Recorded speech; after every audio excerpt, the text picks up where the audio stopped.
So therefore, what I'm going now to ensure is that Ugandan people lose appetite for the gun.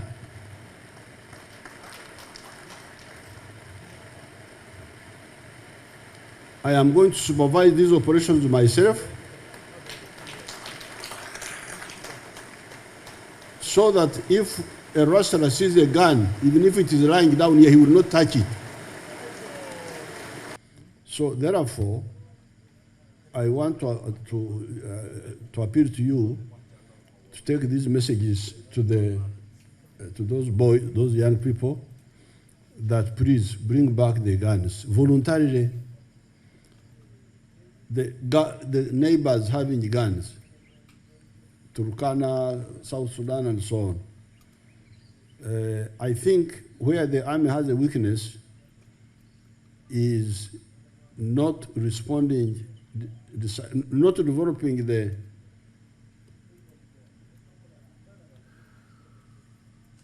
and also the government, not developing the security roads along the border, which I'm now going to concentrate on, make sure they are developed, security roads along the border, but also within, as you are saying, so that, because if you say we cannot disarm in Uganda unless they disarm in Kenya, Ethiopia, Somalia, and so on. We don't control Kenya, we don't control Somalia. We don't control South Sudan. There are wars going on in Congo, on West Nile side. There are wars going on in Congo, on the Kasese side, and also on the Kisoro side, Kanungu.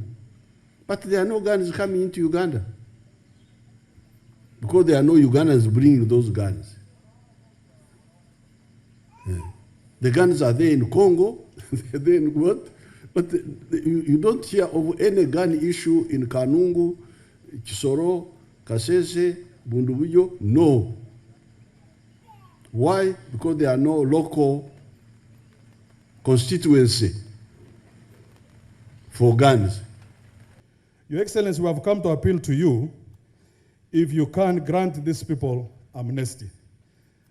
Even Lopusto, who was killed recently, had reached a point where he had called me to say, Honorable, help me, I don't want to die. Can I bring my gun to your home and you take? I said, well, let me first find out. I called the division commander, General Balikudembe. I said, yes, if Lopusto is ready to bring his gun, we will even receive his gun and set him free. Why is it important to do that, Your Excellency? Because a majority of them, even those who have been put out of action, had recruited the teams behind them, who now are wallowing in the bush like when the LRA war ended. The children who were born and grew up into the force, they remained in the bush because they belonged to no tribe. Our people have also said, if it was not for this unfortunate mishap on the iron sheets, they were saying that the best thing, Your Excellency, you would do is, if they are iron sheets, bring them to each of these barracks. Let it be in Kabong. As somebody brings his gun, he goes with his iron sheets. Then when he goes to the village, everyone says, hey, human, how did you buy? He said, no, I took back my gun and I was given my iron sheets. And I'm back home to start the transformation process. Now we are preparing a big force to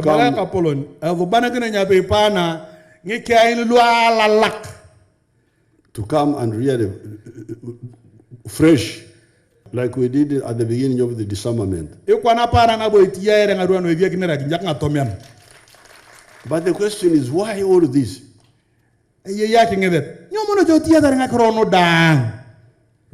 More manpower, more bullets, bombs, petrol. Good evening, Your Excellency. In addition to that, there are points which are specific to security that came from this group and which point somewhere. For example, one pointed to plugging the source of bullets. And he says that the guns may not be 100% protected from coming into Karamoja since they are porous borders, but the bullets are not all carried from outside. And I thought that is a point of concern on our side. There is a serious point of source protection, that some of the peace agents who have volunteered information and they have not been protected, and once there is source protection is compromised and people die, then that means we shall live in an opaque situation. There are two important points that are not specifically to physical security, but one is overarching, and that is hunger.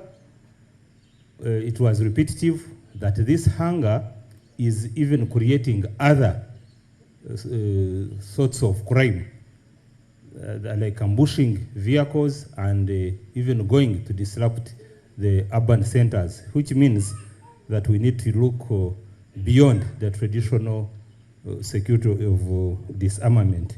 I look forward, sir, to come closer to them, to work with them, and be able to fill that gap that has created the insecurity in the region.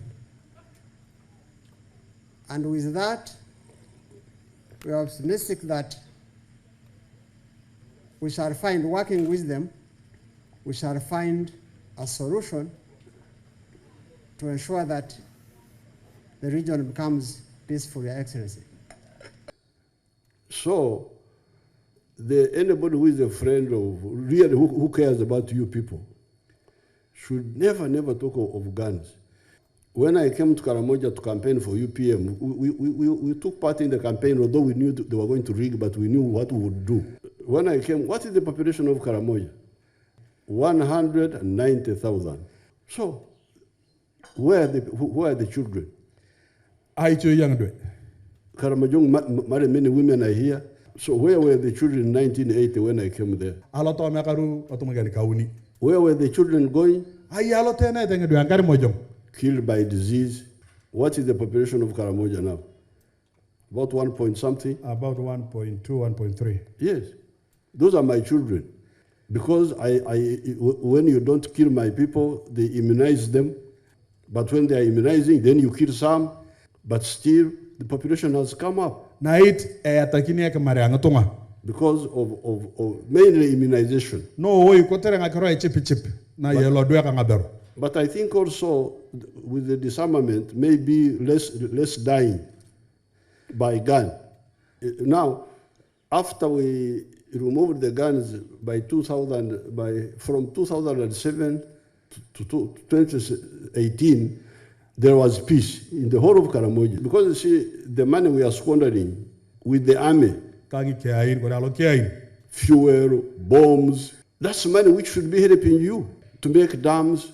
You have seen some of the few dams we have done, and you have seen how much they help people. So when they get this, what do you call development in Karamoja? So when there is some little Akitopol, all these fellow come and gather there, even the Turkanas. So if you see that this little Akitopol can help you, why do you divert us by forcing us to squander money on bombs and bullets and for you go and steal cows? They have got all sorts of sicknesses. So you are not stealing just cows, you are also stealing sicknesses.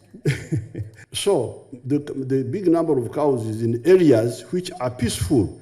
So therefore, if you say that you like cows, that you want Akipolu, you must stop this business of stealing cows. And you must stop forcing us to squander money, because that money can be used better for your benefit.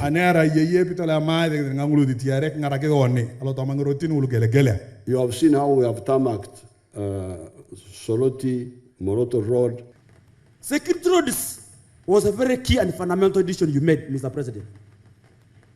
If we were to move faster to rescue Acholi from the criminal elements that come from my district, Kotiro district, let us open the security road from Kapeta Sub-County, Kopor, Longordam to Laburdun. That will enhance the response from the security forces